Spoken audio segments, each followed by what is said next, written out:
This is other stuff about youth. Are you ready? All right. This so many of you are youth anyway yourself, so you don't have to be told about this. But the younger the young people are, the more interesting to work with them. Now, when you have very small children, like Sunday school, it's another subject.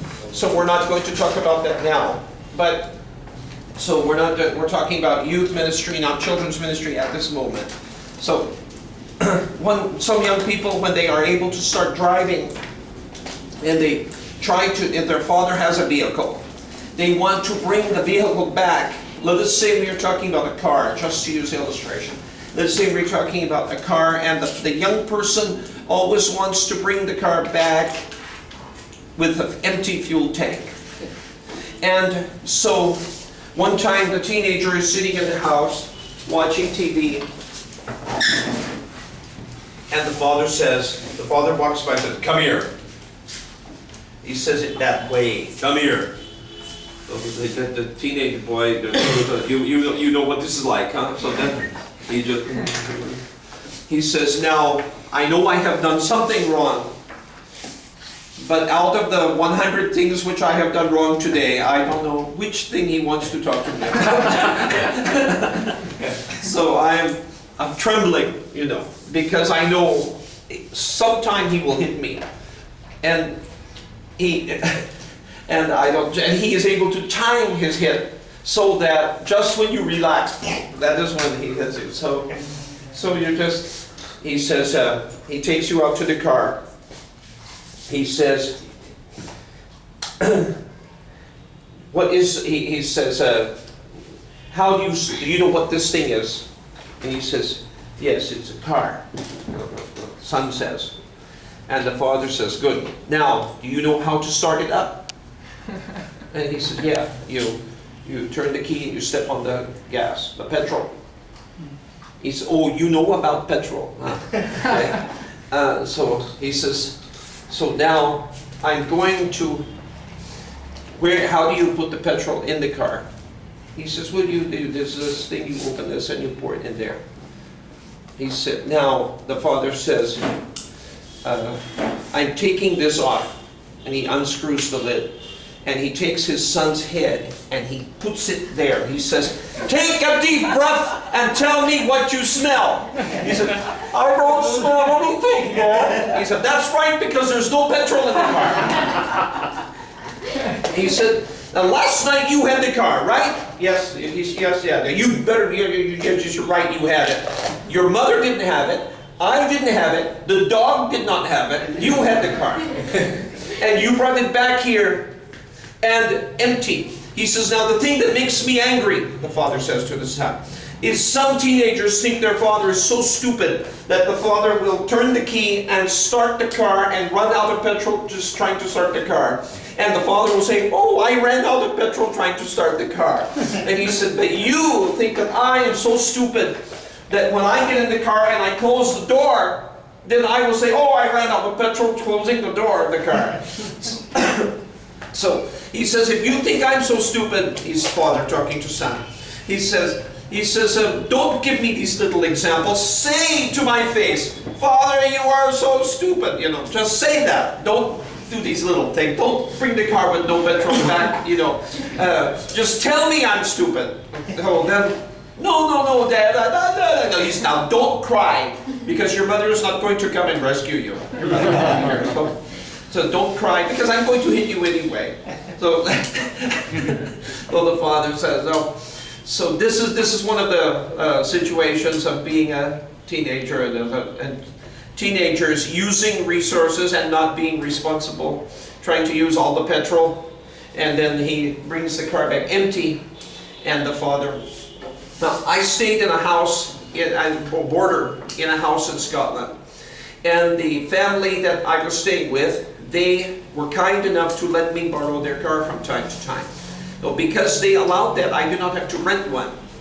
So therefore, I said, anytime I use this car, I fill up the tank, because they are saving me a lot of money by letting me use their car free. So anytime I use their car, I fill up the tank, I make sure the tank is full when it is back with them. So they did not use their car very much. They had 2 cars, and the father used this very much. But the lady of the house did not use hers very much. She would go shopping and come back, and that's it. So I just made sure that whenever she came back to use her car, the tank was full. Because I did that, they were very happy and to let me use the car anytime. So that's something for you to think about as you grow up in the house, and to carry part of your share of the responsibility. At least if you don't have enough money to fill the tank, at least make sure that when the car goes back, or the motorcycle or whatever, when it goes back into their hand, the same amount of petrol is there as when you took the vehicle. Then at least that's equal.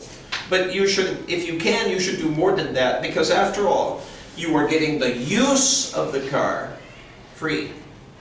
If you think it's not free because you have to buy petrol, well, you try to rent a car. Then you see how expensive that is. And so please try to act in a responsible way as a youth in your home. And when you are a youth leader, try to indicate to them. And one of the things that your youth class told you also is, when you're a youth leader, you want everybody to like you.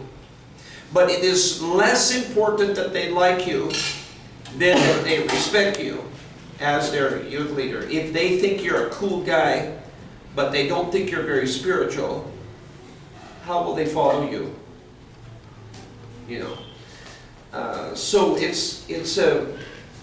is not entirely in your hands. I'm not trying to say that you are to blame for everything, because sometimes other people simply have a bad attitude. And it's not your fault, it's their fault for having a bad attitude. Some people are backslidden, and it's not always your fault. But as far as you can, okay, as much as it depends on you, try to live at peace with them and try to be a good example to them. When the young people want to do something which is wild and crazy, don't say, yeah, let's go do it, you know. But you should say, wait, we're Christian young people. You should be the one who is directing them back toward the way they should behave, not the one who is being misled by them. And a good example for you is in the book of Proverbs. The book of Proverbs talks about young men. It mentions the advice to the young men, 2 things that mislead young men. One, and destroy them. One is bad company, bad friends who lead them into crime and into illegal activities that could end you up in jail, things like that. So that's the one major danger. And the other major danger for young men in the book of Proverbs is married women who are unhappy in their marriage, and they're looking for action outside their marriage. And you can read the book of Proverbs. And this kind of woman can destroy you, because she takes advantage of her husband's absence to try to look for other action. And just remember Joseph. Okay? It's better to escape that, and even to be falsely accused, and to escape it, and then finally, but at least to escape, rather than to be rightly accused for doing something wrong. The book of Proverbs says that I looked outside my window and I saw a young man who, this married woman comes and says to him, my husband is gone and come to my house and everything is wonderful, I have made everything beautiful. And it says he was being led like a lamb to the slaughter, and like a bird into a bird trap, bird cage. Because when the husband finds out, okay, then there is nothing that will stop his jealousy. And he will be right, because he was wronged by his wife and by you. So these are the 2 things the book of Proverbs says are the most dangerous for young men.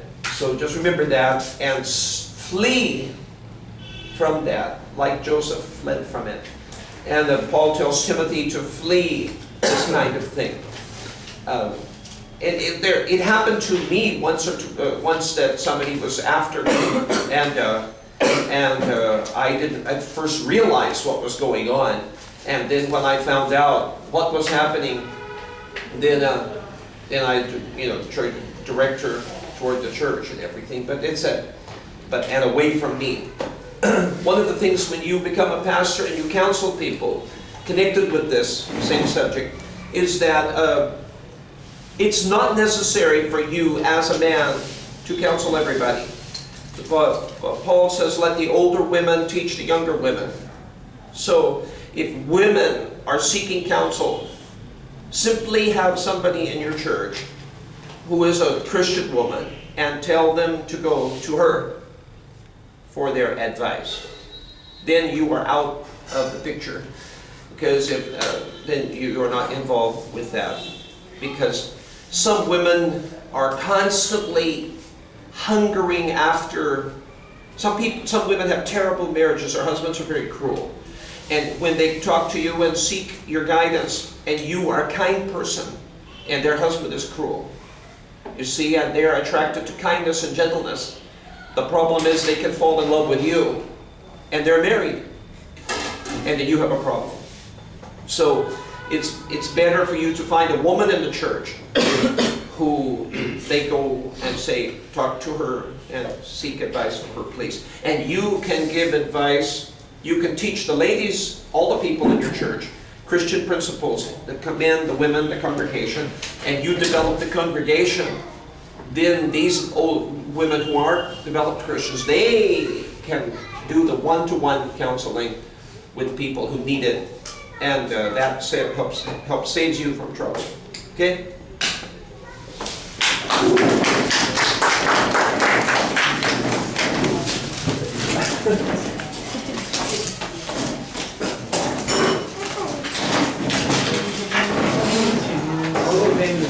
कौन सी लिखवाइए